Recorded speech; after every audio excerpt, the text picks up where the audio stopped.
Hello and welcome to Start the Beat with Sykes. My name is Sykes and this is my podcast. Before we get started, I just wanted to take a quick moment to thank everyone who checked out the last episode. If you're one of those people, I hope you enjoyed the conversation. Thanks so much for coming back. But for everyone out there who's new to the show, welcome. Feel free to make yourselves at home. And as always, there's beer, soda, water, coffee, tea, kombucha, juice in the fridge. Cheers to everyone on planet Earth. Yes, I'm sitting here today with a new friend in a different state. Cheers. An acquaintance, an accomplice of rock and roll deviancy. I like it. That would probably match, I think that's probably an apt description. Everybody, please make some noise for my new friend, Bael, of the band She.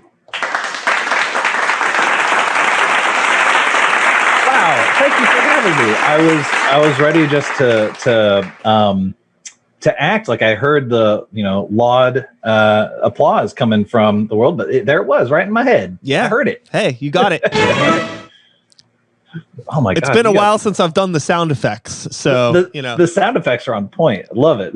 This is great. Also, thank you for keeping juice stocked in the fridge as well. Juice is important. I really like juice. So let's get off on a tangent right from the start because it's a podcast, and why would we want to stay on track at all, right? So me, like most people that still wear graphic T-shirts in their 30s with beards. I like beer and things like that, right? But I've kind of like come to this thing where it's like, I don't need a beer that tastes like chocolate milk or anything like that. And recently I had the realization that I really like tiki drinks. But I'm like, okay, do I really need tiki drinks all the time, or can I just drink juice? Man, I had actually this exact same discussion with a coworker because I was talking about how I forget that I'm an adult, both in just like the way I carry myself and speak, but also in that, like, I'll be at the grocery store and I'll be walking through and I'll like look at specifically like juice, and I'm like, oh man, I really wish I could get some, some of that V8 Splash, or man, I really want some apple juice, but I don't know if and like in my head, I'm like, am I allowed to get this? And then I like have to stop myself and go, yes, I can get whatever I want. I am an adult. I get paid for my work. I can spend that money how I see fit. And if I want to get some apple juice, then damn it, I can get some apple juice. And I walked out of that store with some V8 Splash. It was delicious. Oh, I enjoyed every sip. Hell yeah. But yeah, juice is a real solid thing. I don't know why. I never necessarily neglected it, but I think I was very much like you. I wasn't necessarily walking past the juice aisle and telling myself that I can't buy this. I just kind of don't think about it. I've gotten so used to walking past it throughout the years that now you're not paying any attention. I think somehow it must have gotten ingrained in my head that juice was a childlike drink, and I'm not a child. I'm an adult. I drink beer, and I have to drink things that don't taste sweet and fun and nice. And same kind of thing. We were at a show, and my drummer, we get beer at every show. That's what you do, right? You're a metal guy. You go, you get a beer at the bar. And my drummer came up to me. He's like, hey, do you want anything to drink? And I was like, yeah, man. And he goes, I'm going to get a whiskey sour. Do you want a whiskey sour? I was like, I haven't had like a cocktail like in probably a decade. I was like, I do want a whiskey sour. Yeah. He's got me one. We both sipped our whiskey sours and listened to Bongzilla and just had a wonderful time. Hell yeah. I think that, of any hobbies that have unintentionally really, I don't want to say ruined my life, but maybe pretty close would be getting into beer as a hobby. Why did that happen? Where are you at with this whole beer thing? Beer is a hobby. Look, so I'm when my bandmates listen back to this, they're gonna be like, "Yep, here it is." I am a very bad drinker. Okay. I only really like light beer and like pale American lagers. I'll enjoy an IPA, if that's what you got, whatever. But if I'm going to the store and getting something to drink, like for beer, for practices, it's always going to be like Keystone Light or Hams. Like, I love cheap beer. I like beer that's basically water, because you can just drink a bunch of it. You don't feel bad about it. It's wonderful. Well, and like when it comes to like liquor, like I don't like good liquor. I don't like getting like a nice bourbon. I get a bottle of Kentucky Gentleman, because if I'm getting hard liquor, there's only one reason I'm getting it, and that is to become inebriated. And I don't particularly want to enjoy the drinking. I'm there for the destination, daddy. And so I'm getting a thing of KG for $9 from Kroger. I'm getting a 2 liter of Coke to chase it with, and that's going to be the end of the night. Like, I'm not good at the hobbyist alcohol consumption, like many of my friends are, who enjoy fine bourbons and going to the distilleries and learning about, this bourbon has hints of vanilla in its nether regions, and it has, can you feel the savory sage subtly, sliding in between the tones? And I'm just like, hey man, if I drink this, will it get me drunk? Cool. Sure. With you are in Kentucky, right? Mm-hmm. Right. Yeah. So in the Louisville, however, Louisville. It's Louisville. You kind of just slur it all together. Yes, Louisville, right? Yeah. So you're down. So you're down there. So is it fair to say that, like, bourbon for you is like our Permane brothers? In that it's like when people come, they are like, oh, well, we got to have the bourbon because we're here. Yeah. Well, whenever, because you're in Pittsburgh, right? Mm-hmm. Yeah. You're in Pittsburgh. Because whenever I went to Pittsburgh for the first time, I got taken to Permane Brothers right down the street from our homie Hux. Yeah. And he, kind of that deal where he was like, all right, you're in Pittsburgh. We're going to take you to Permane Brothers. You're going to enjoy it. I'm not taking you back here a second time, though. You can do that on your own time. I'm actually very surprised, because he seems like somebody that wouldn't take somebody to Permane's. I don't know how else to put it. I'm very surprised that he did that. I think he has the wherewithal to recognize that, like, it's a place that you should take someone. If you come down to Louisville, like, we'll take you to a dive bar and get you some nice bourbon and whatnot. And you would do that. But, like, I will say, I think that the bourbon culture in Louisville is probably stronger than the Permane Brothers culture for locals of Pittsburgh. I don't know if you guys have like the Permane Brothers tour where you go and you hit up each one. I love the sentence, the Permane Brothers culture. I'm just going to start that Instagram account immediately. Well, I mean, I would argue, if there ever was somewhere that would deserve, this is not Permane Brothers, but like, when you're thinking of, food and beverage as a culture or as an identity, bourbon, like you said, bourbon is definitely, and whiskey is definitely its own kind of like culture and subculture, and beer to an extent as well. You've got people that are really into beer. I would consider myself a member of the Skyline Chili culture. If there's a Skyline Chili in your city, I'm coming to it. And I'm gonna judge you on how that Skyline is maintained, run, and serves me, the customer. We don't have a whole lot of like chili places in Pittsburgh. I find that, like, anytime that I've been in your state, which hasn't been a whole lot, I find that there aren't a whole lot of pizza shops. I'm sure you have pizza shops, but maybe nowhere near the level that we have in Pittsburgh. Or am I off? You're kind of on. So there's a couple pizza spots in Louisville. Actually, for a little bit there was Impella's Aries had won some national contest as far as like the best pizza spot. I don't know if it's local to Louisville, though. It might be like a regional chain. But there's a couple really good pizza spots in town. There's the most infamous maybe is Spinelli's. I would say, and man, I'm going to get all the heat if somebody from town listens, because they have all the hype. Spinelli's is great if it is 4 a.m. and you would like a slice of pizza and you are highly inebriated in any various method. Then Spinelli's is great because they are open at 4 a.m. and will sell you a slice of pizza. They have met your desire. Any other time of day, I do not want Spinelli's. Sure. It is overpriced. It is not good.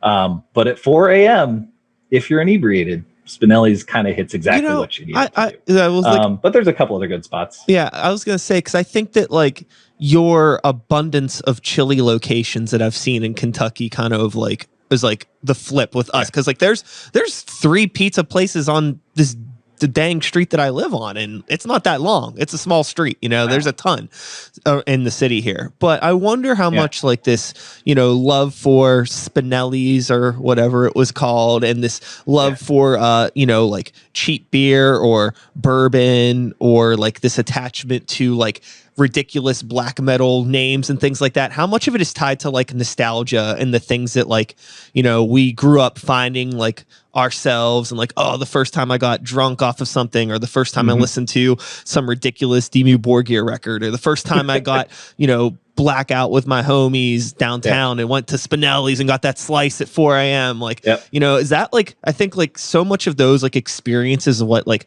ties us and makes us like love the things that we love, like more than the actual like quality of the content itself, Oh, for sure. And I don't think that's that's not necessarily surprising, though, right? Because we like comfort, and we like things that remind us of when we were happier. And generally speaking, I think that oftentimes the things from our past bring us a level of comfort. Even if that past may have elements or aspects that were bad, we cling to those positive memories as much as we can. I mean, like Skyline, for example, like, I mean, I'm on pretty good terms with my dad, but like I remember like my dad taking me to Skyline the first time and being like, this is what, because he's from Cincinnati, and he's like, this is what, this is the best spot to get, a cheese coney, it's Skyline. And so it has that nostalgic aspect to it. Or like, you see kind of the cyclical nature of what's popular or cool in music. Like, when I was a kid, maybe not cool, but like nu metal was a thing. And like people were really into nu metal. I was really into it. Like Slipknot was my favorite band all through middle school and high school, which tells you how old I am. And then, or all through middle school and then up to like sophomore year of high school. And so like, but then I took like a hard left turn out of nu metal. I was like, nope, nu metal's dumb. But it's come back because now people who are, again, my age are like making bands or writing music. And they're like, well, like this was something I liked when I was a kid. Like, let's play it. And it's gaining this new appreciation from the next generation. Sure. Or a younger generation. So everything's in cycles, right? It comes and goes. Yeah. You play in a band. You play... We'll just call it's rock and roll music for the modern age. What do you feel about, being in a band still? Like, why do you do it? Why do any of us do this? It could be a fucking headache. Unless like you're in a band with like your best friends. I think that's the only way to make this successful. How does it work for you? Man, I mean, we all do it mostly just because we're having fun doing it, man. It's we've been playing as a band. She's been playing since I want to say like 2015. So what, 5-6 years now. And we got together because we all were just like wanting to make something and be creative. Like I've played in bands and written music, just as like a passion hobby, since high school. And it's just something I've done and enjoy doing. And it's a nice creative outlet. And I think most people have, creative outlet of some kind. Sometimes it's not necessarily actively creating, but it's participating in something, whether that's, being a sports fan that becomes part of like a group mentality, whether it's, actively creating like art, drawing, writing, what have you. And so, the band formed because I was wanting to play music with people, and I found some dudes that liked doing the same kind of thing, and we gelled together.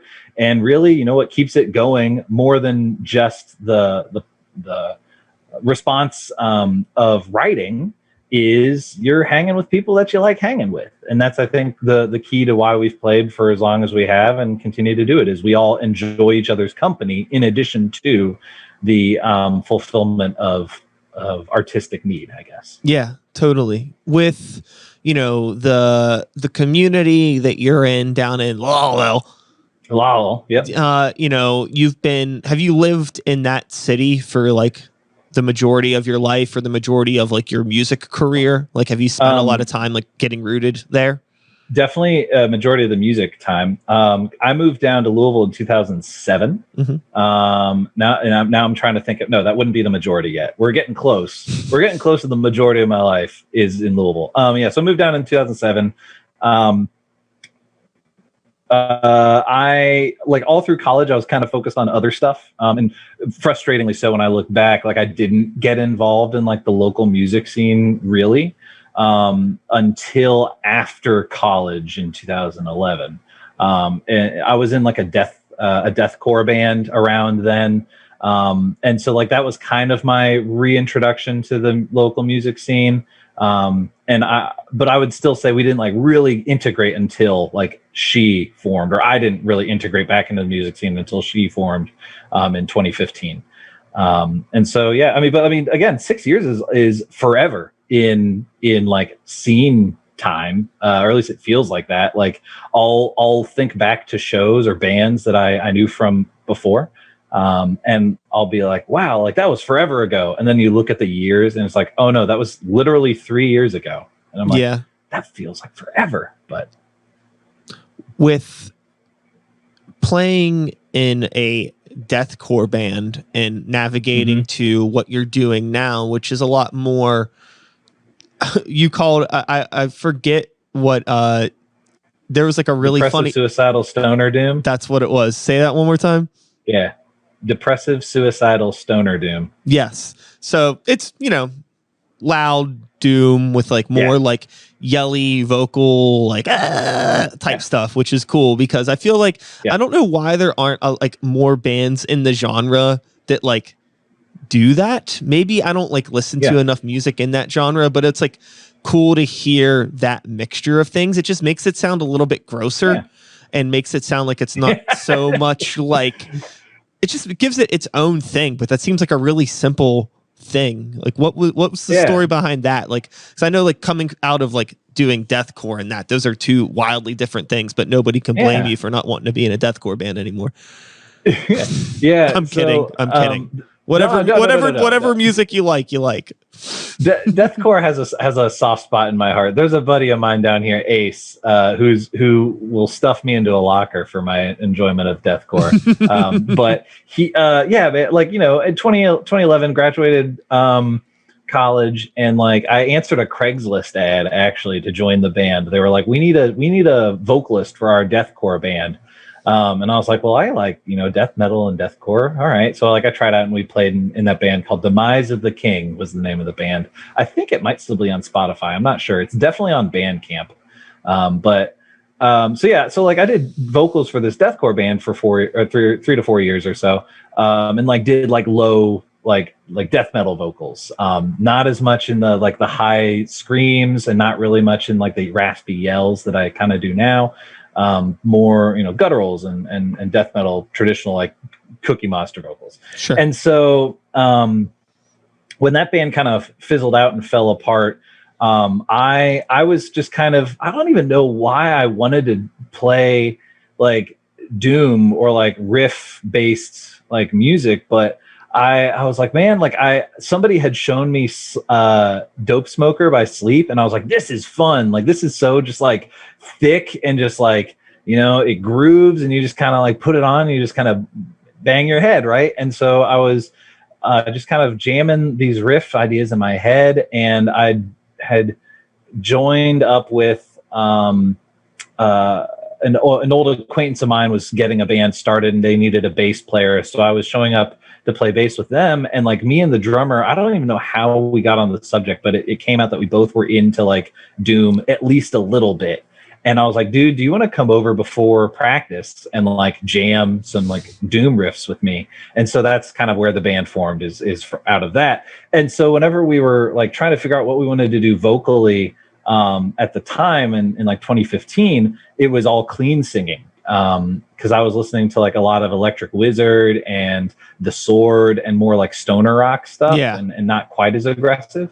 And so I was doing clean singing, and I want to say it was probably in like 2017 or so, like somebody turned me on to the band Weed Eater.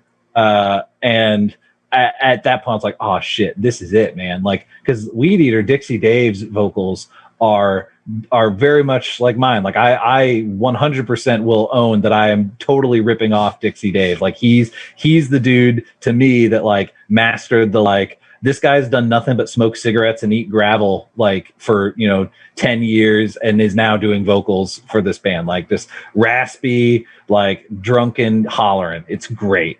And so I was like, man, this like that vocal delivery is really cool. I like it. I can kind of do it. And so we started writing a little bit more in that style. And it was a lot easier on me to do vocals. Weirdly, it's easier for me to do those kind of harsh vocals than it is for me to try and clean sing and figure out good melodies and create like things that sound nice than it is just to hoot and holler and make a big ruckus. So that's really, it's more just a function over fashion kind of thing as far as why we're doing the harsh vocals. I think it functions more in a live environment too, because a lot of the bands that lean on the cleaner side of a vocal delivery in the doom genre, it's a real, you never hear those guys in a live environment because like you have to sing so quiet to get the right sort of feeling while everybody's having like this pissing contest of who can be the loudest band that night, right? Which is tight. I'm into it. But it's like these two things don't work. So it's like,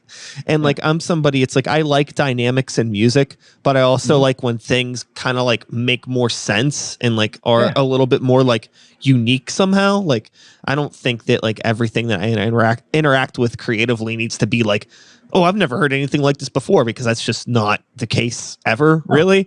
But I was like, I think that it's cooler to have that. Like, I think in general, I just like grosser sounding music, no matter what, unless it's like Bjork, give me something very like very nice or like very gross. I don't like when it mixes. Even Bjork, right on that Medulla album where she got Mike Patton and did like most of the stuff was just vocals, or like vocals with manipulation. Like there's Mike Patton's got some really good, gross, like deep vocal, like "Where is the line with you?" And then that fucking the boom, boom, boom. You're like, oh, that's sure. Awesome. But yeah, no, I'll take back that I love that word, the gross, just gross music. Oh, that's connecting with me on a spiritual level. Yeah, I think that there's like a going back to this whole nostalgia thing. Like the first time, I mean, you mentioned being a Slipknot fan. I was a Slipknot fan in middle school as well. We're probably pretty close to the same age, honestly. I'm 32. I'll dox my age. I'm 32. I turned 33 in October. I'm 35. So I'm just a couple years around the same age. Yeah. Sure. And I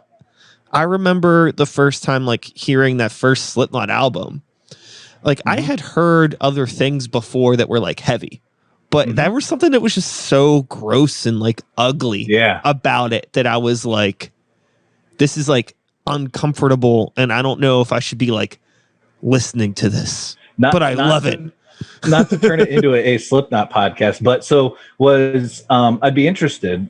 Was Slipknot the first, we'll call it just aggressive music band for you? No way. Okay. Yeah. So like my parents were pretty young when they had me, and my dad was a metalhead. So like I grew up with like Megadeth and Metallica and Anthrax, Cannibal Corpse cassette tapes laying around.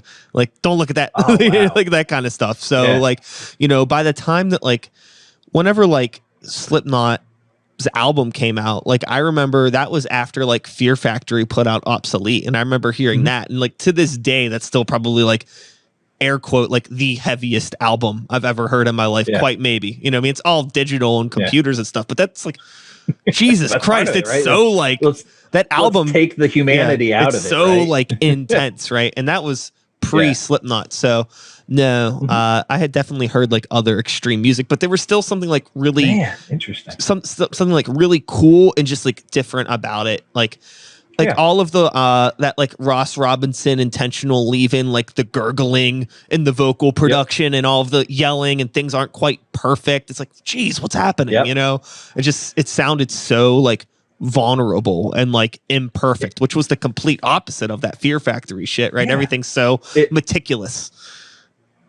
It's kind of interesting to hear that that experience, because I've talked to several people who had, much like you, had like, younger parents or had parents that were into metal or other types of aggressive music.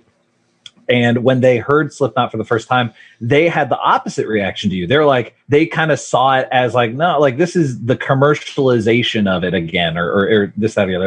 It wasn't raw enough for them. Where for me, like I had very like, you know, traditional dad rock kind of parents. Like my mom likes like Sha Na Na and like a cappella stuff, and my dad, you know, like classic rock, whatever. And so I distinctly remember hearing the song New Abortion on like a Flash video, and being like, what is this? This is the most angry, like gross thing I've ever heard. And I went and found the Iowa CD and bought it and like was hooked. And that, like, without question, Slipknot was my introduction and gateway into the world of metal and aggressive music. And nice. You know, you kind of go from there.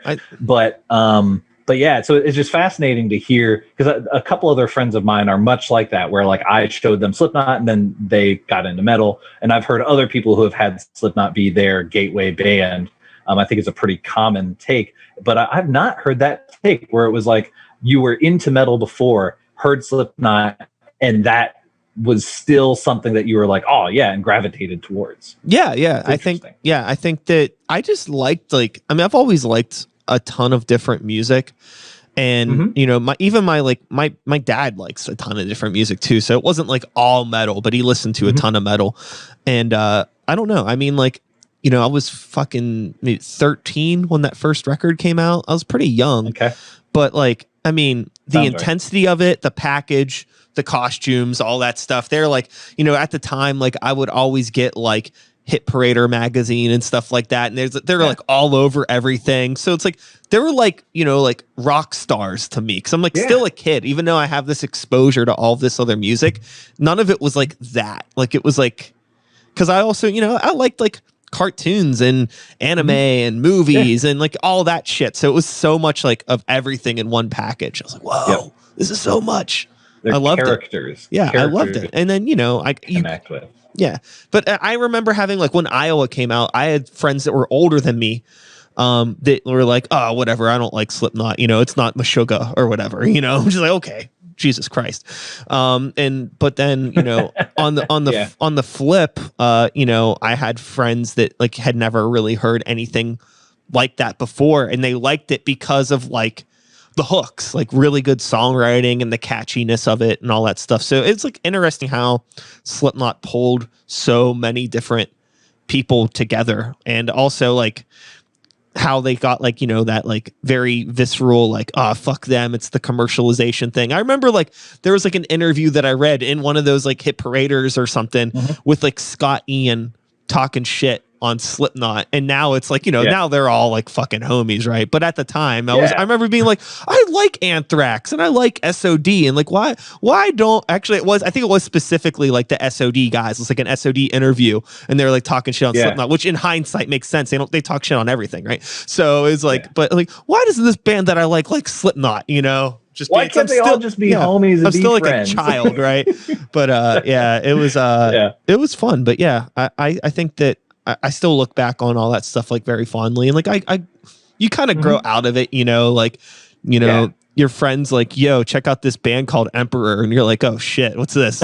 You know, and I like it's wild too, because it's like, you know, in that 3-year period from like, you know, the first Slipknot record comes out, then the next thing you know, I'm like, you know, it's like, oh, all like you know, Cradle of Filth and Satyricon and Emperor, and then like even like you start trailing off into like the other weird stuff, like your Opeth or Catatonia. It's like anything from you know, all that stuff, and then Slipknot's just kind of like left in the dust for a bit. I had a similar ish kind of my trajectory, a little bit like I went from being very much into nu metal, and like Slipknot was my favorite band basically all through middle school, we'll say. And like you get to about freshman or sophomore year of high school, and I discovered metalcore. And I realized that metalcore was doing similar kinds of things, but cute girls liked metalcore more than they liked Slipknot. Like I got into like Atreyu and like Under Oath and As I Lay Dying and all those kinds of bands. Yeah. And like I transitioned kind of away from the new metal thing and away from Slipknot. And I remember whenever like what was it was Volume 3, the Subliminal Verses came out, and I bought that album and I like listened to it and I was like, yeah, this is all right. But like I wasn't as jazzed on it. And that was where I was like, okay, I've grown out of this. And especially whatever the next one was after that, I think it was like All Hope Is Gone. Mm-hmm. Yeah. So that one I remember I didn't buy, and my buddy, who I'd introduced Slipknot to, did buy it. And he came to school and he's like, hey man, like I bought No Hope Is Gone, or All Hope Is Gone, and he's like, I don't think it's very good. And I was like, oh shit, I guess we don't like this band anymore, dude. So but yeah, like I got into like metalcore, and like that, you know, kind of bridged into deathcore and stuff. Mm-hmm. And that basically took me all through college and such. And obviously like I also like got into hip hop and rap at that point in college and such. And like I got into other things and like experimental music, and my taste widened immensely around then. But it was interesting just how into Slipknot and how into nu metal I was basically all through middle school up until I discovered metalcore. And then I was like, oh wait, sure, I like this more, because he's screaming and mad, but he can also sing some hooks for a chorus. I think about his feelings. Yeah, there was a lot of interesting stuff in that time frame. I can remember like my friends being like, yo, check out this band called Atreyu, and check out Avenged Sevenfold, and you know, As I Lay Dying, and all that stuff. And like at this point, like I'm like, I think that like a lot of that stuff was starting to get really popular, I think I had kind of like really burned myself out on like the depths of like weird black metal or like proggy European stuff, or like, you know, like all this like, you know, Richmond, Virginia grindcore death metal stuff, you know, like you know, I'm like in all these extremes, right? And then like I have my friends listening to these bands and I'm like, I don't really like any of this. But then I heard a band called Thrice and I was like, wow, man, really good band. Really good songwriting. Really it like totally like reset my brain in terms of like, oh, okay, like I can engage with like popular rock music again in some way. And I liked it, you know. I really liked that was interesting in that they definitely have that crossover appeal. Like I know lots of dudes that like, you know, love Cannibal Corpse and love like, you know, a really heavy stuff, but like, man, you put on Artist in the Ambulance and they're singing along to every song. I mean, they're great songwriters. Love it. Killer songs. And you know, with you know, finding out about like all of these things and like seeing how music evolves. I remember also when All Hope Is Gone came out, listening to Psychosocial, me and my buddy were just like, what is this? What are Slipknot doing? But now you look back on that song a decade later and you're like, this is the blueprint for pretty much everything that happened after it. So it's like, even though we had grown out of Slipknot, like all the kids that were starting bands that were 13 then were still gravitating to that. They were still that gateway band for them. And like, you know, now it's so fun. Like if you go to a Slipknot show, you'll see like anybody from like, you know, anybody from 10 to 60 years old there in a Slipknot shirt. It's wild. But yeah, it's crazy like how they've been like there's bands like Bring Me the Horizon, right? Who they're like these fortune tellers and they kind of like dictate like what the scene of like their thing is going to be, right? They always they're these I don't know how they do it, but I think like Slipknot's very much been like that for like the American, what we'll just call mainstream metal side of things. Yeah, that's a good way to put it. And the Bring Me the Horizon thing is funny because I was just talking to somebody about that. Like they were, you know, the band that was kind of merging the aggressive like deathcore / metalcore like kind of genty thing. But then let's throw in the Linkin Park vocals. You know, with that Sempiternal album, and you're just like, and like there was that period, and I mean, there's still bands that are doing it. It's not gone away, but like I remember it was like 2 or 3 years ago. Like every time I would see a new band pop up in my timeline on like on Facebook or whatever, or someone sharing a video, I'd like pull it up and it would be a band doing the link. They'd have the fucking Meshuggah riffs, bow, bow, go, dow, dow. And then it would get to the chorus and it'd be like, and now I'm coming back for you, doing the fucking Linkin Park chorus. And I'm like, man, you know, this is just the natural evolution of the Slipknot thing, right? It's the metal riffs for the verses and then like hooks for days on those choruses. And you know what? Good on them. If you can write a catchy hook and you've got cool songwriting chops, like go for it. That's awesome. Yeah. I think that I like a good song.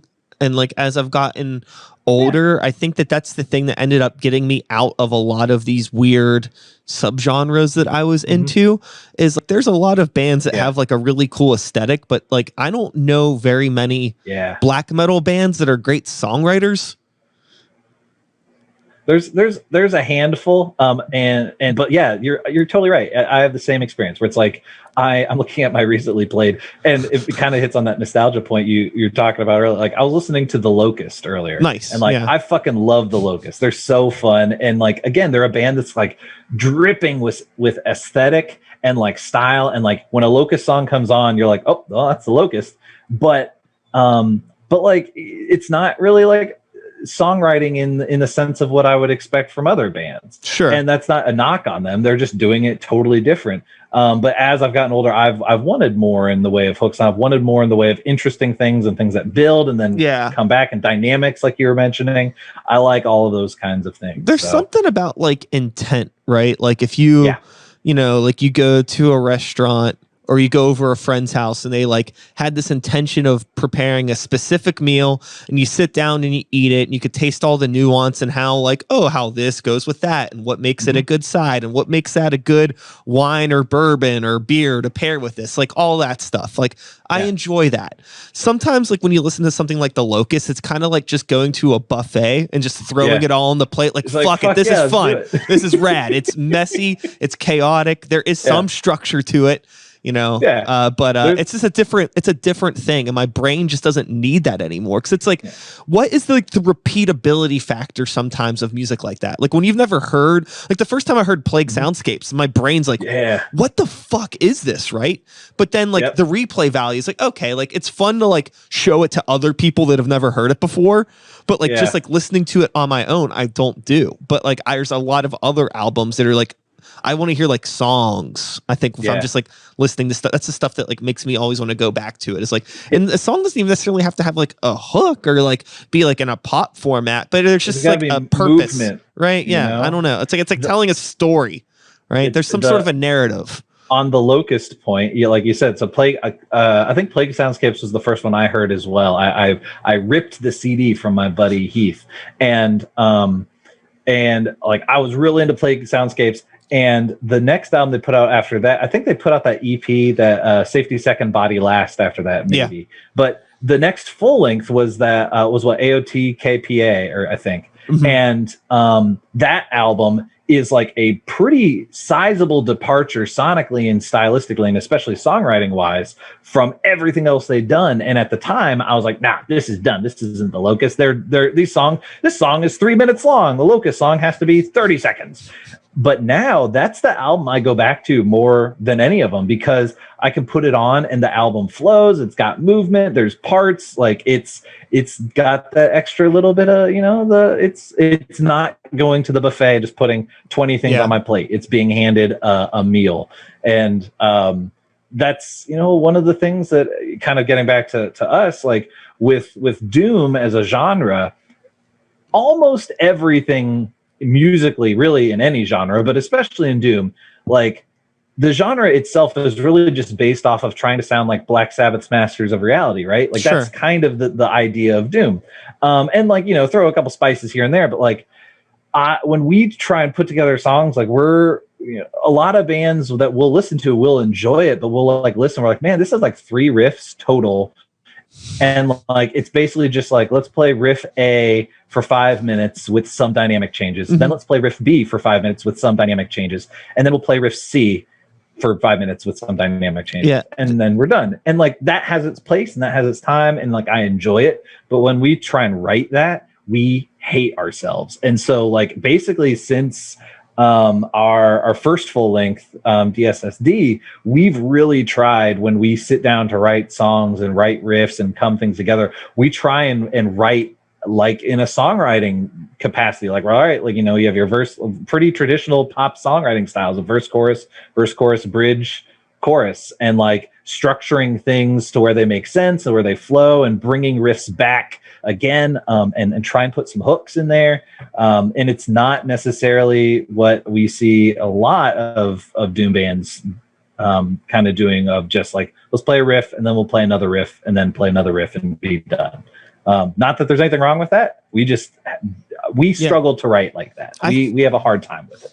So 2 points I want to make. One, I had this thought thinking about like if we were going to compare like doom to like any sort of food cooking technique, I think doom is like the barbecue of music. I can see that. You know, it's I can see that. You put it on slow cooking. Yeah. And it's all about nuance. It's all about how you control the, that's funny. The you know, like, you know, a little bit of a temperature change and a little bit of this extra spice can really make all the difference in the world between one person's barbecue being like dog shit and yours being great.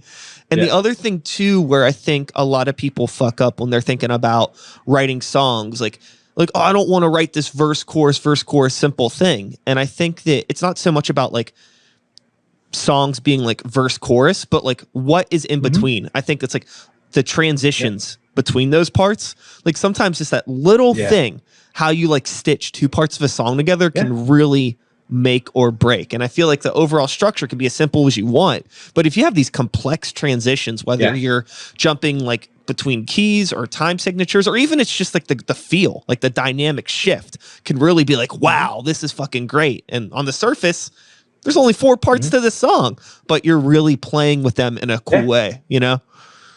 Well, and it kind of hits on, this is a little bit of a stylistic shift, but like you look at jazz, right? Sure. Like a lot of jazz standards, it's just changes with a head, and then you play those same changes, but you're taking solos, and then you play changes with the head. Or at least with like, you know, the standards. And there's exceptions to the rule, but it's the exception that proves the rule. Like if you play Mr. PC, you're playing a 12-bar blues and like taking solos. You play Giant Steps. Giant Steps is one set of changes, right? Or, you know, Lonely Woman by Ornette Coleman is what, A, B, and then just the A, B changes again with solos. And so, you know, like you said, it's how you approach those or how you move from part to part is what makes it interesting. I think a band that does that really well, like when if you break down their songs to like their simplest form, and just like chart them out as ABA, like it's pretty simple, but like when you listen to it, it moves and it flows and it keeps you engaged all the way through. And they're not short songs. Is your guys is Jake the Hawk? Those guys are like just masters at that, like taking parts that aren't like maybe not melodically, like the chords that are going on or the chord changes that are happening, there's not a ton going on there, or it's just a riff, but they're able to layer in good stuff. They have interesting transitions from one part to the next. They do a really good job of bringing callbacks of musical themes. Oh, it's awesome. I love Jake the Hawk. So good. I think that sometimes as a songwriter, it's easy to forget that, like, you know, the music is just like, it's a conversation between like you and the listener, right? So what other conversations have happened in the world don't always necessarily matter in that moment.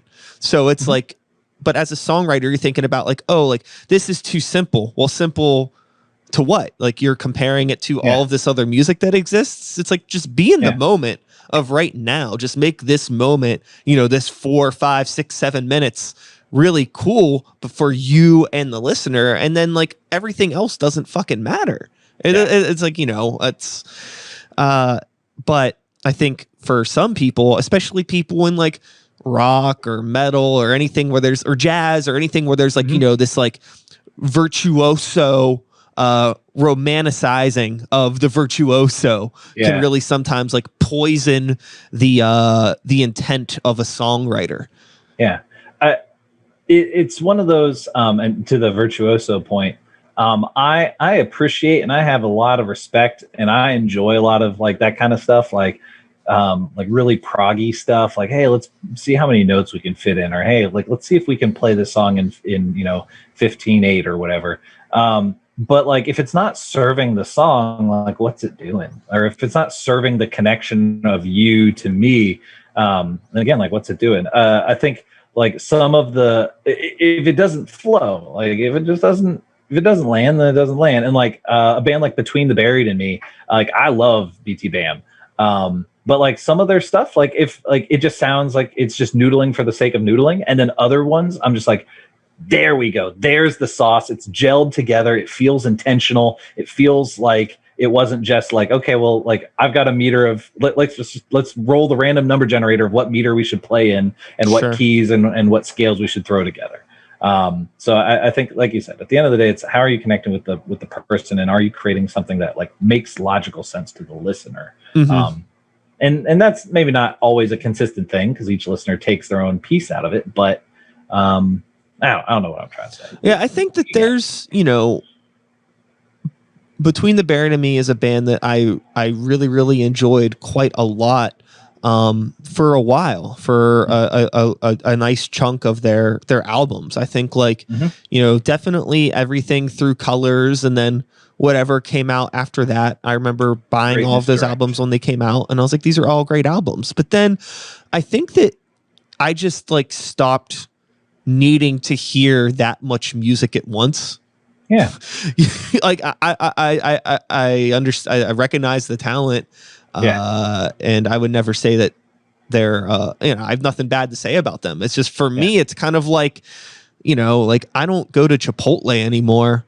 I don't know why I'm comparing so many things to food, but it's just like, it's like too much. You're hungry. It's dinner time, baby. You got to get some food in you. There's just too much, right? There's just too much stuff.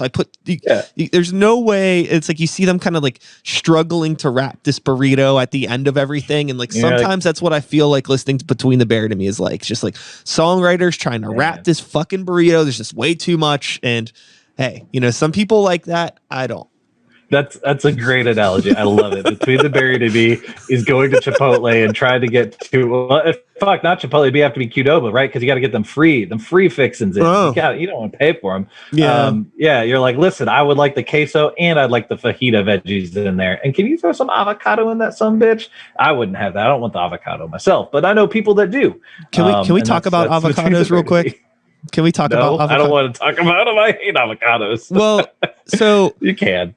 Well, this is the thing. Like, I'm not crazy about avocados either. I don't mind guacamole, but if there's like cut up avocados on something, I'm not a huge fan of it. I don't know what it is. I know people really like it. I don't enjoy it. It's fine. If it's there, I'll eat it. But like, I've never understood the fascination that some people seem to have with avocados, or they just don't do it for them. Is there a lot of avocado eating in Kentucky? I mean, there's avocado eating anywhere there's white women, right? There's as much avocado eating down here as there is anywhere. We have Chipotle. We have Qdoba, so it's just hamming it up on a dumb social bias for a second. No, I think that there is a lot to be said about the way that two people that we have never talked before at all, and like I really feel like I'm just talking with somebody that like I could have easily went to high school with. Like, it's interesting how completely different. We live in different places. I guess we live in America, which is a whole ball of fuck, but we live in two different states, and we have different backgrounds. I don't know everything about your background, but hey, we still have these similar interests of like, we know about weird Mike Patton Bjork things and weird, locust stuff, and we're into like all of these similar things, and I think it's fun. It's always interesting to meet new people, and it's also kind of interesting to feel like, when I was younger, I felt like my tastes were so unique, but they really weren't. Yeah. What is being unique, and does it matter? I guess that's more. That goes back to like the songwriting thing. Like, does it matter? Yeah. Why do we? It probably doesn't matter. Well, and I mean, I think you hit it on the head too. Is like, well, first of all, I mean, we've had a long period of time to kind of formulate and congeal all those different interests into the person that you are today. As well as I think that a lot of those weird or off the wall interests, even back then, maybe weren't quite as off the wall or weird as we would have liked to have thought. And frankly, I mean, you kind of attract the people into your life or into your interactions that are similar to you. Oftentimes, our mutual friend Hux, has similar interests to both of us, and so it's friends of friends. You all kind of not tribalism. It's not like it's not to that extent, but people of similar interests tend to find each other, right? Totally. If I go up to Mag, to the local bar, the Mag bar that we play at all the time, like I could probably, if I throw a rock in there, it's probably going to bounce off the head of somebody that likes much of the same things as I do. Now, there's also a contingent of people there that will have very little in similar with me, other than the fact that they like to go to Mag. But you kind of tend to flock together. Birds of a feather flock together, right? Absolutely. With your band, you have a new album coming out in October. Yes. If my memory serves me correctly, Basement Wizard.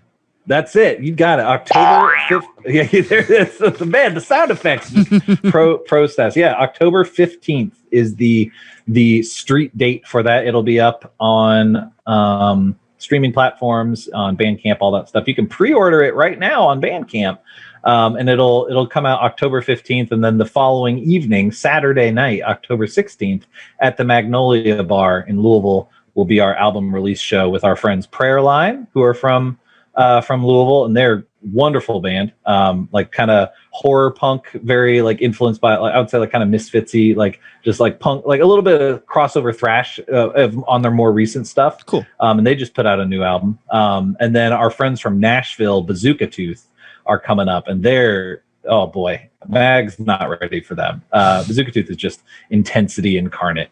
Fast songs, like hardcore punk, power violence influenced stuff.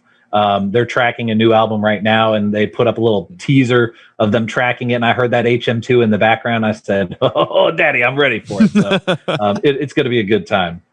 Hell yeah, that's super duper awesome. I think that we can probably wrap this conversation up very shortly. Okay. But what I want to know is, when are you coming to Pittsburgh? Oh man, that's the money question. All right, so we were fortunate enough, our first show back, really quick, we'll frame it up. Our final show that we played before the pandemic shutdowns last year in March was at Howler's up in Pittsburgh. Yeah, that was our final show before lockdown. So that was rad. We had so much fun in Pittsburgh. Our first show back post lockdowns and post COVID was up in Youngstown at Westside Bowl, which was, oh my gosh, I cannot speak highly enough about that experience. So that was rad. We are going to try and get up to Pittsburgh to see you guys in the spring. We haven't announced it yet. We're doing a weekend tour in November, and then we're going to try and do another weekend run that direct. We're going west, a little, not far west. We're going to St. Louis and then cool. Make our way back. Yeah. But we're going a little bit west for this winter tour, and then in the spring, I'm trying to go north up to you guys, and then kind of hit that area.